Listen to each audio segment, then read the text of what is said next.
Hey, thank you so much for those of you who took some time to listen to this. I know that this isn't everybody's cup of tea. Um, just a couple quick notes. I'm going to try to read this without editing it, so there could be errors. I'd recognize that there could be errors, but for the sake of time, I'm going to just probably read it a little slower just to eliminate some errors. Um, The the story that I'm going to start reading is a first draft, unedited. So there are maybe things that will be corrected. So just understand that this is more about style, voice, and how you feel that it comes across. I guess more than anything. And then the last thing about this particular story is based on some wedding vows that I wrote in the story. It's a little more romantic of a story. When I get to the part of those vows, I'm not going to read them. I feel like they're pretty important to the story, and I don't want them to be out ahead of time. They're actually going to be written in as a song. So once I get to those vows, unfortunately, I'm going to have to skip forward and pick up where they left off. I'm going to probably read 15 minutes, I would imagine. And anyway, so let's just go from there. I don't know what the title of the story is. I have a couple different working titles, but I'm not real sure. So let's just call it The Wedding Vows, I guess.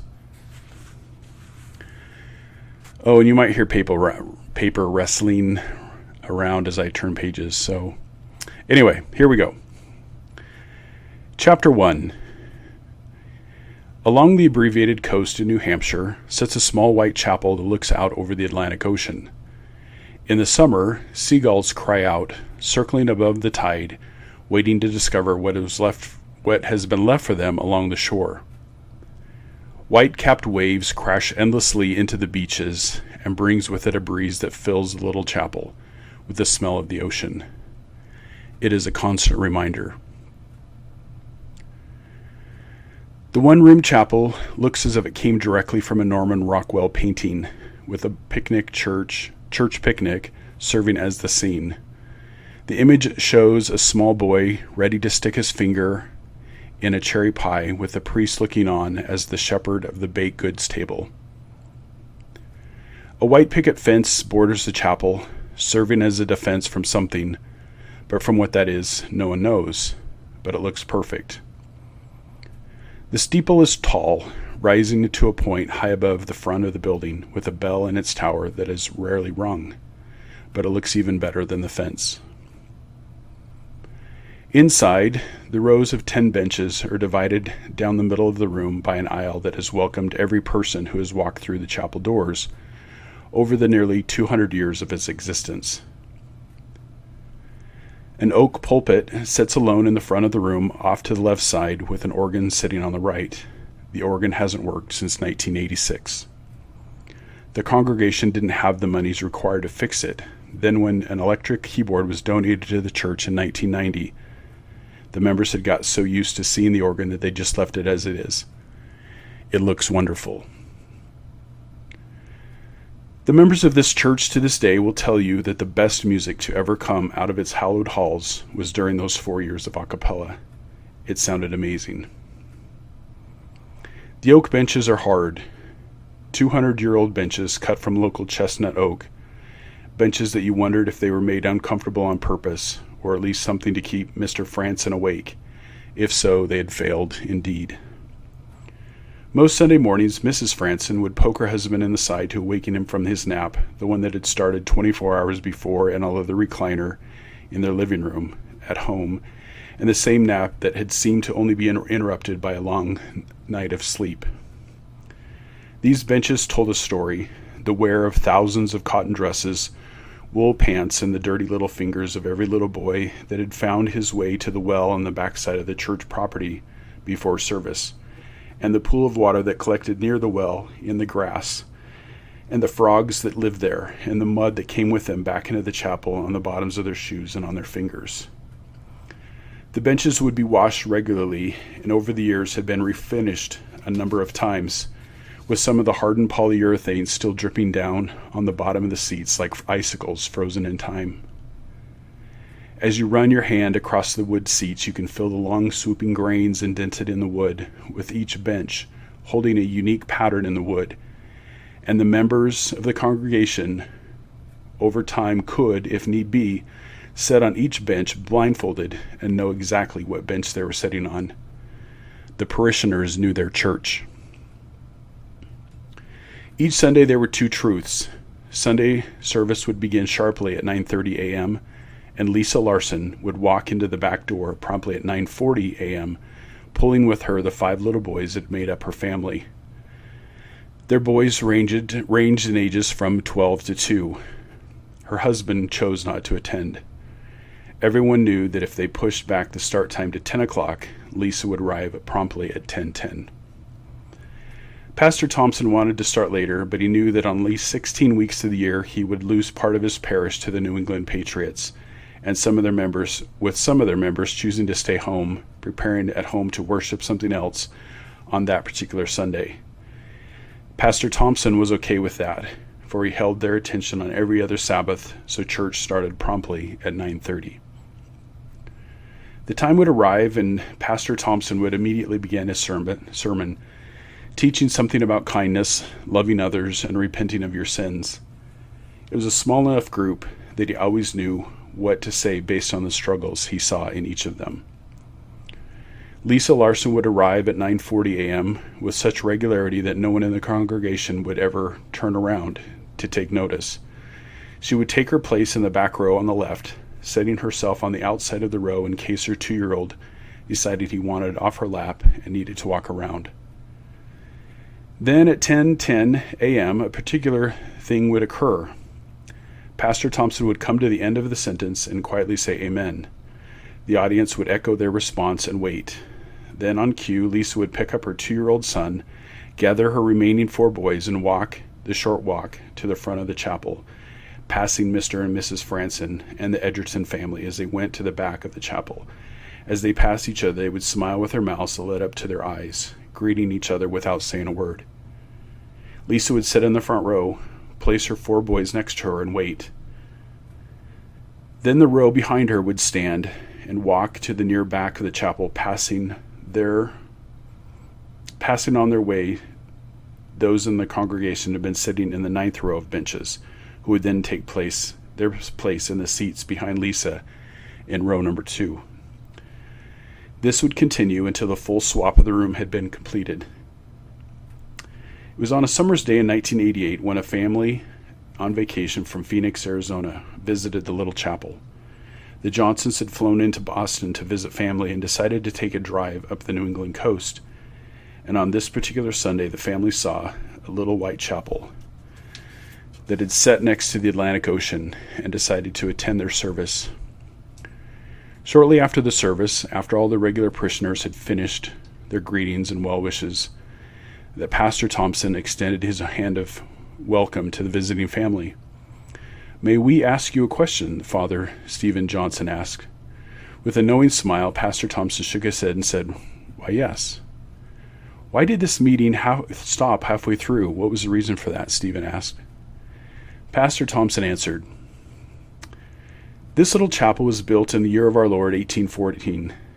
Of course, in those days there wasn't any electricity to cool this room down in the heat of the summer, or to warm it up during those bitter, cold days of winter.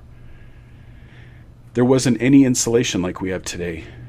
So the congregation bought a pot-bellied stove and placed it placed it over there in the corner," he said, pointing to the far corner of the chapel.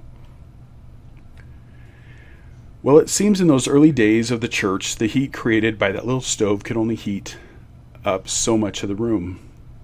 "As you feel the breeze now," he said, putting his hand up toward the ocean breeze, "imagine what that wind would feel like in the middle of the winter months, finding its way through every hole and crack and space in the wood of our little chapel."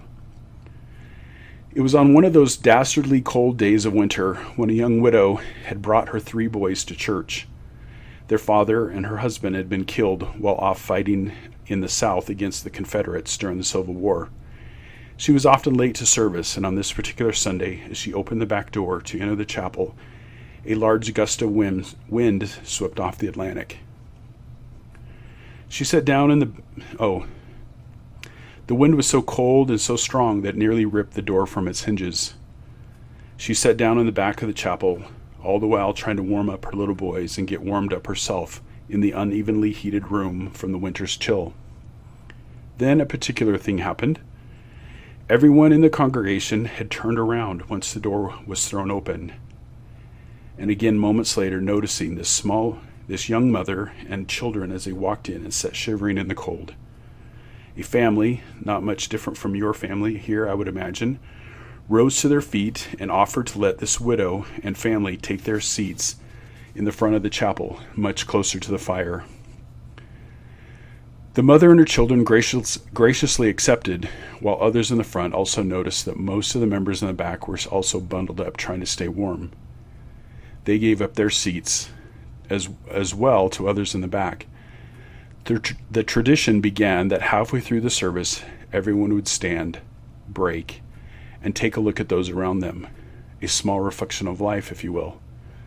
They would give up what they had and look to those in need. Those in the back of the chapel would humble themselves, accepting the gifts of others, and walk forward to warm themselves for the rest of the service. It became such a part of the congregation, the tradition of giving up your seat for someone else, that they continued doing it year-round. Then, as generation after generation passed through these doors, those small acts of kindness followed with them as they left through the doors and back into their lives in the community. Neighbors took neighbors' meals when sick or torn by economic conditions, during times of war, death, sickness, and disabilities. Those who were in need were more willing to accept help from others because in better times, they had been the givers. It created a culture in our church. It created a lifestyle in our community.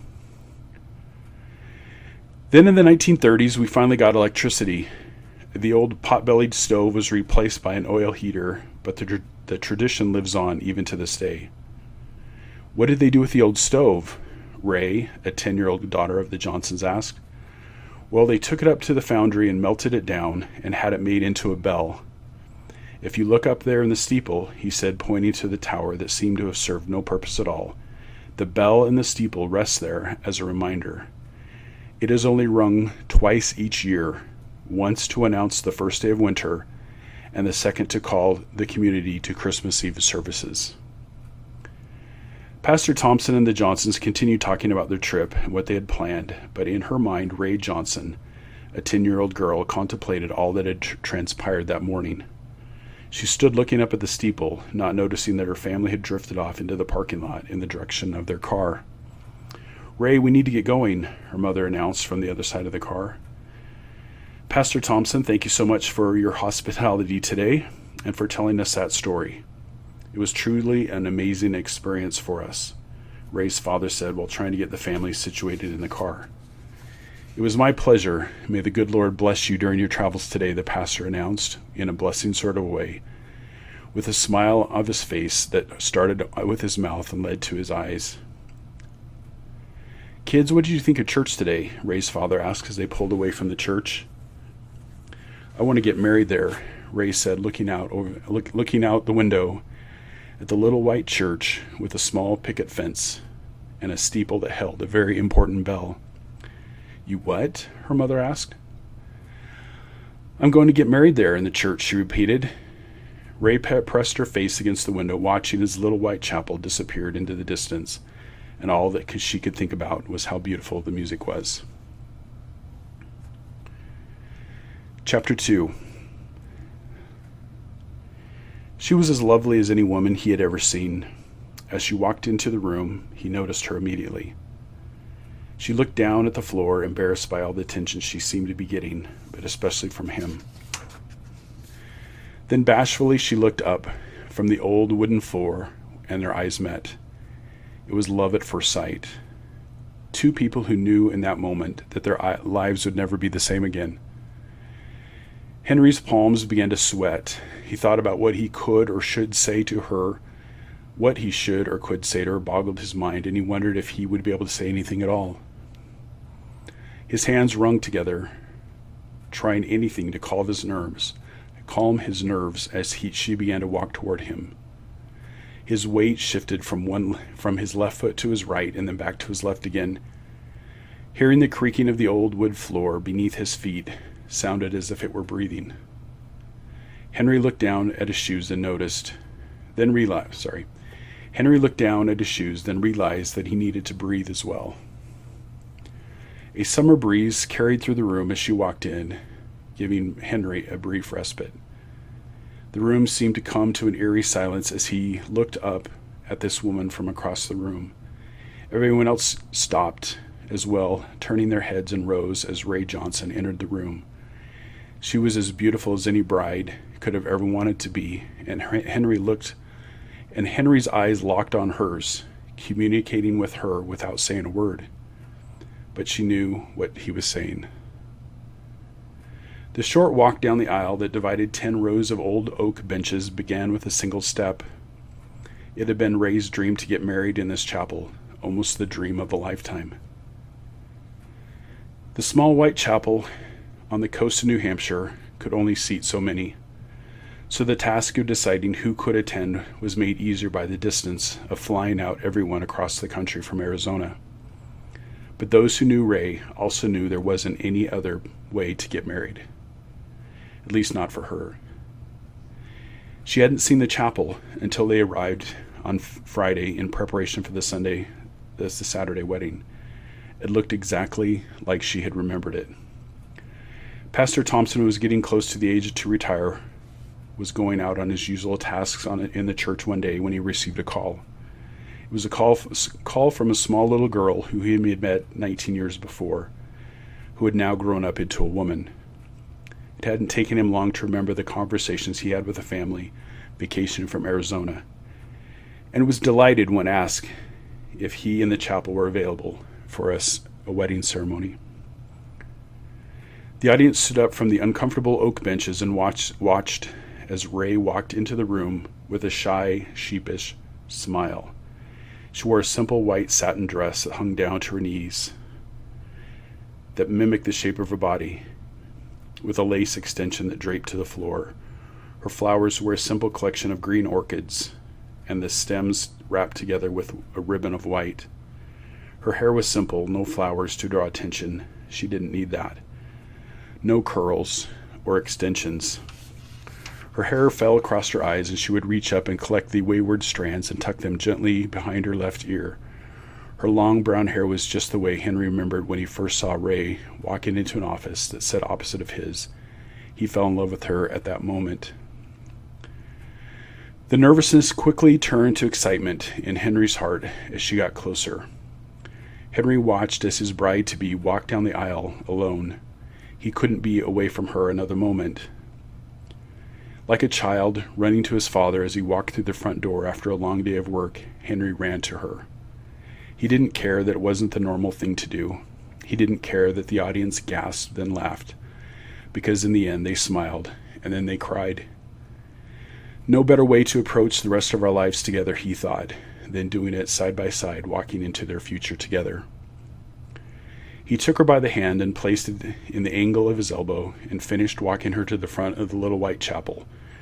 Once there, the attendees took to their seats again on the old oak benches that were made uncomfortable on purpose, and no one seemed to care one bit. Chapter 3. The ceremony went like most other ceremonies you might have ever attended. Pastor Thompson gave his normal, thoughtful remarks about meeting this young girl now turned into this beautiful woman standing in front of him and the rest of the chapel. He spoke of meeting with Ray and Henry the night before and how impressed he was with the love and commitment they showed toward each other. It was time for the vows, and Pastor Thompson asked Henry to begin.